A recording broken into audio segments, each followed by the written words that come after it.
Hello students, ये video जो है सेकेंड चैप्टर मिसलेनियस एक्सरसाइज का के क्वेश्चंस का है।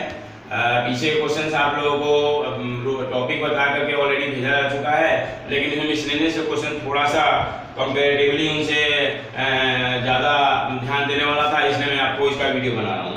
तो फर्स्ट क्वेश्चन है, उसमें आपको गिवन है एफ एक्स की value, f of x is equal to x square. अगर x की value more than equal to 0 है और लेस देन इक्वल टू 3 है, और इसकी वैल्यू 3x है।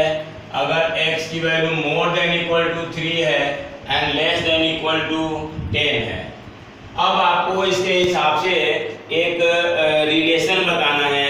रिलेशन में आपने याद होगा पिछले वीडियोस के हिसाब से रिलेशन के अंदर ऑर्डर पेयर होता है, और उस रिलेशन को अगर आपको चेक करना है कि वो फंक्शन है कि नहीं है, तो उसके लिए कंडीशन था कि वो फंक्शन में हर ऑर्डर पेयर का पहला एलिमेंट डिफरेंट होना चाहिए, मतलब दो एलिमेंट का एक इमेज नहीं बनना चाहिए। तो आप पहले से एफ बनाओ। एफ के अंदर क्या क्या आएगा वो देखो ध्यान से। एफ के अंदर क्या आएगा, अगर हम x की वैल्यू 0 से 3 तक लेते हैं तो ये वाला एफ एक्स वाई होगा, वाई के जगह पर। मतलब अगर आप x की वैल्यू को 0 लेते हो तो 0 का स्क्वायर कितना होगा 0।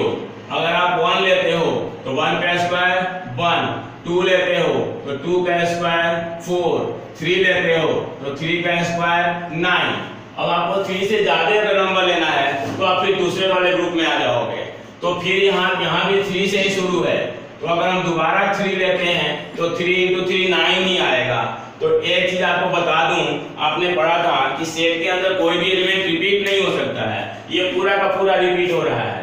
अगर यहाँ 3 9 है, यहाँ 3 6 होता तो हमें कोई दिक्कत नहीं होती, वो ले सकते थे, लेकिन ये रिपीट नहीं होना चाहिए, तो हम ये नहीं लेंगे, ये नहीं लेंगे।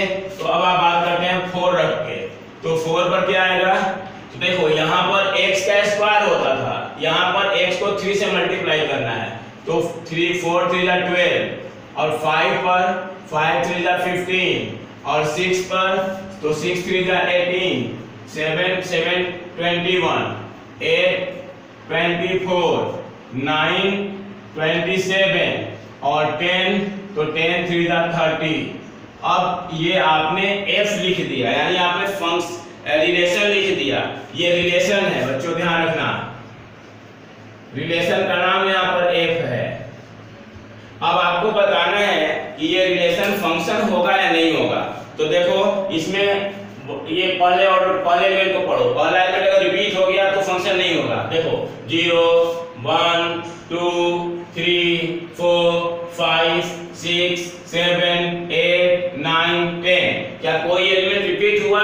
नहीं हुआ, नहीं हुआ। इसका मतलब है कि ये रिलेशन फंक्शन है, यानी कि all order pair are distinct, all order pair are distinct, so it is function. अब मैं आपको इसका दूसरा पार्ट बता रहा हूं जिसमें g हमें लेना है।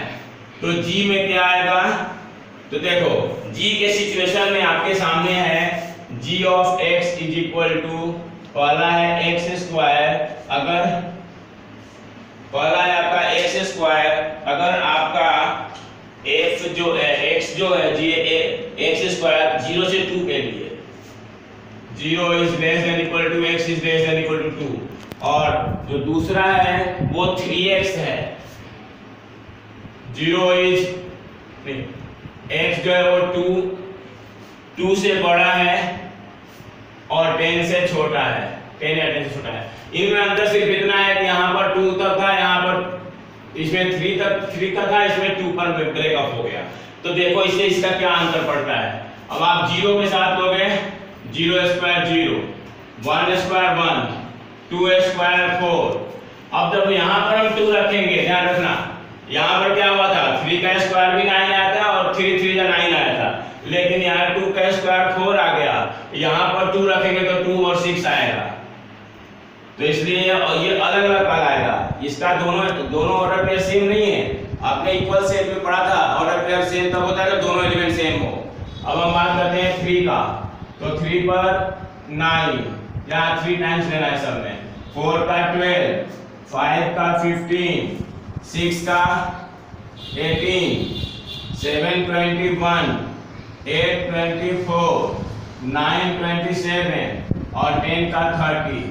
तो बच्चों ये आप देखो, ये this is not a function, it is not a function because 2 6 and 2 4 and 2 6 belongs to F। दो ऑर्डर पेयर ऐसे हैं जिनका पहला एलिमेंट सेम है, ये दो ऑर्डर पेयर ऐसे हैं जिनका पहला एलिमेंट सेम है, इसलिए ये फंक्शन नहीं होगा। अब जो सेकेंड क्वेश्चन है ये आप आसानी से कर सकते हो, क्योंकि जैसे आपने देखा ना fx बराबर में x स्क्वायर निकाला था, यहाँ भी fx तो आपका x स्क्वायर है, तो पहले में 1.1 का स्क्वायर कर दोगे। सेकेंड में छोटा सा यहाँ पर बता दे रहा हूँ, fx आपका दे रखा है x स्क्वायर, तो हमें निकालना है f of 1.1 minus f of 1 upon में 1.1 माइनस 1। तो बच्चों 1.1 का स्क्वायर कर दोगे 1.21, तो 1.21 हो जाएगा। मतलब मैं एक बार लिख के दिखा रहा हूँ, 1.1 का स्क्वायर माइनस 1 का स्क्वायर और नीचे इसको माइनस कर दो 1.1 माइनस 1। हालांकि आप बोलो 1.1 का स्क्वायर कहोगे कि 1.21 होगा, लेकिन मैं आपको और एक आसान तरीका यहाँ बता रहा हूँ। You can apply the identity of a square minus b square. 1.1 plus 1 into 1.1 minus 1 upon में 1.1 माइनस 1। ये ऑर्डर पे आपका ये ब्रैकेट आपका बिल्कुल कैंसिल हो जाएगा। 1.1 में 1 को प्लस कर दो तो 2.1 आपका आंसर आ जाएगा। तो ये 1 और 2 हो गया। अब हम आपको थर्ड क्वेश्चन बताएंगे। ठीक है, ये हमारा क्वेश्चन है, हमें इसमें बताना है डोमेन और रेंज के विषय में आपको थोड़ा सा बता दे रहा हूँ। हालांकि मैंने पहले बताया था, डोमेन क्या होता है, set of those values for which our function is defined. अब हमें क्वेश्चन ये है कि तो हमारा फंक्शन नॉट डिफाइंड कब होगा। तो हमारा फंक्शन तो दो सिचुएशन में नॉट डिफाइंड होता है। अगर रूट के अंदर नेगेटिव आ जाए तो नॉट डिफाइंड होता है, और डिनोमिनेटर में अगर 0 आ जाए तो नॉट डिफाइंड होता है। बाकी हर जगह डिफाइंड होता है। अब हम इसमें ये देखेंगे कि डिनोमिनेटर में 0 कब आ सकता है। इसको फैक्टराइज कर दो। I think x minus 6 into x minus 2 आएगा, आप चेक कर लेना। हमें न्यूमरेटर से कोई मतलब नहीं होता है, मतलब ये है कि डिनोमिनेटर में 0 नहीं हो सकता, होना चाहिए। अब मुझे बताओ कि इसके डिनोमिनेटर में 0 कब आएगा, जब x की वैल्यू 2 होगी और 6। 2 और 6 के सिचुएशन में 0 आ सकता है, यानी कि 2 और 6 को छोड़ करके बाकी ये हर जगह डिफाइंड है। तो इसका डोमेन आएगा set of all real number except 2 and 6, क्योंकि यही एक दो नंबर हैं 2 और 6 जिसे ये नॉट डिफाइंड हो सकता है। यानी कि डिनोमिनेटर में 0 हो जाएगा और डिनोमिनेटर में 0 होने के चलते नॉट डिफाइन हो जाएगा। तो नॉट डिफाइन होने पर इसमें प्रॉब्लम आती है। तो इस तरह से ही हमारा इसका डोमेन हो गया। आगे क्वेश्चन जैसे आप देख रहे हो कि क्वेश्चन नंबर 4 में आपको रूट के अंदर x माइनस 1 है, 4 में f ऑफ x है x minus 1 under the root. बच्चों इसमें आप अगर x की वैल्यू 1 से छोटा लोगे तो रूट के अंदर नेगेटिव आ जाएगा। ये हमने 10th में भी पढ़ा था कि डिनोमिनेटर 0 होने पर इंफिनिटी हो जाता है, नॉट डिफाइंड। रूट के अंदर नेगेटिव होने पर इमेजिनरी नंबर बन जाता है, वो भी नॉट डिफाइंड होता है, रियल नहीं होता है। तो यहाँ पर डोमेन क्या होगा, यानी कि इसकी वैल्यू जो है वो 1 से लेकर के इंफिनिटी तक कुछ भी हो सकता है। 1 इंफिनिटी का भी ओपन क्लोज नहीं होता है, ध्यान रखना। क्योंकि 1 जब आप इसमें पुट करोगे तो 0 आएगा, और 1 से बड़ा जो भी वैल्यू पुट करते जाओगे 0 से बड़ा आता जाएगा। तो देखो रेंज क्या होता है, मैं आपको पिछले वीडियो में रेंज के विषय में बताया था।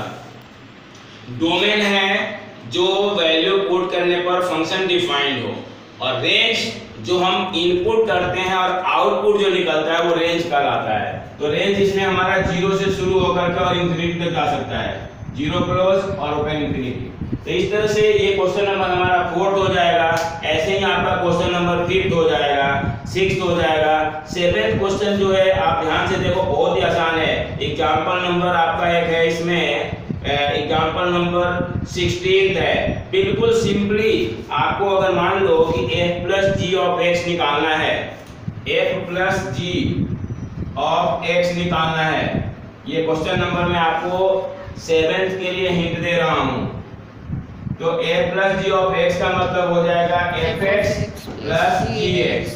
बच्चों अगर यहाँ माइनस का साइन हो तो यहाँ माइनस आ जाएगा, यहाँ मल्टीप्लाई है तो मल्टीप्लाई आ जाएगा, डिवाइड है तो डिवाइड आ जाएगा। और जो भी इनकी वैल्यू है वो आप उसको पुट कर दो। जैसे मान लो यहाँ पर है x प्लस 1 है और प्लस 2x माइनस 3 है। अगर यहाँ माइनस है तो माइनस आ जाता है, मल्टीप्लाई में मल्टीप्लाई, डिवाइड में डिवाइड, और हम इसको ब्रैकेट में लिखते हैं। उसके बाद अब सॉल्व करो तो ये प्लस है तो x plus 2x is 3x और 1 माइनस 3 इज माइनस 2। ये आपका आंसर हो गया इसका। माइनस और मल्टीप्लाई डिवाइड का ऐसे ही कर लोगे। जो आपका क्वेश्चन नंबर 6 8th है वो 8th क्वेश्चन भी बहुत इजी है। ये इसका भी एग्जांपल है, 9th 10th सबके विषय में एग्जांपल है। इनको क्वेश्चनों को देखना, जब आपको दिक्कत आएगी इसका सॉल्यूशन मैं भेजूंगा।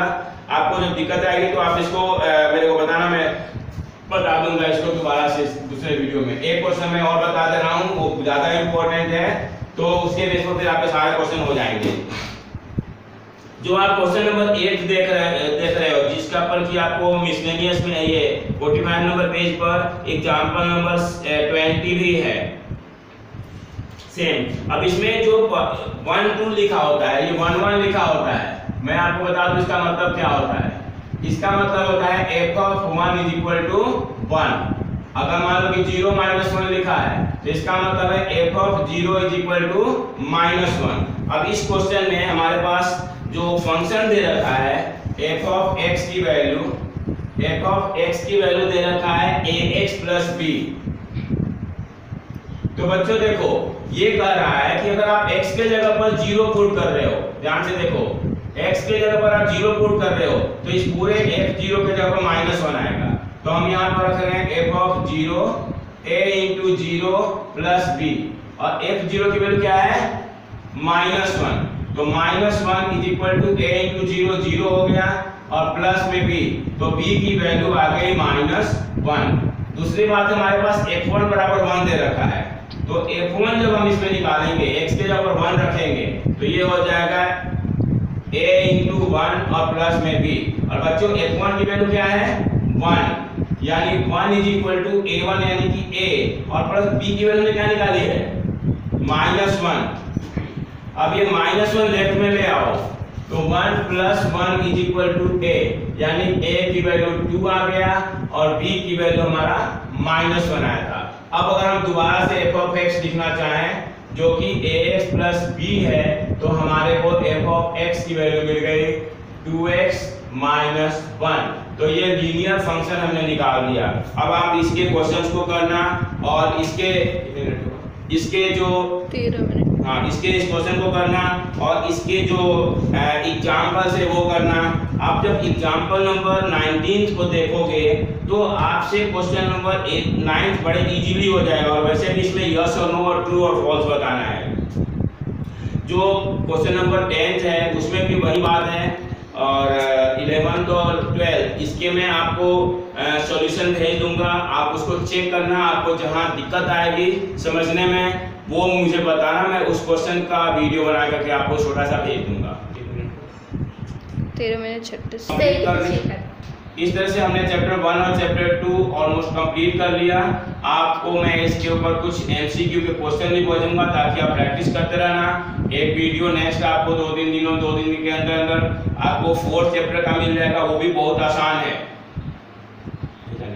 4th चैप्टर का मिल जाएगा, वो भी बहुत इजी है। आप उसके क्वेश्चंस को करना। उसके बाद हम 3rd चैप्टर जो है करेंगे शायद से, तब से हमारा लॉकडाउन खत्म हो जाए और हमारी नॉर्मल क्लासेस भी शुरू हो सकती है। फिर हम लोग इकट्ठे बैठ के क्लास में पढ़ेंगे। Okay, thank you.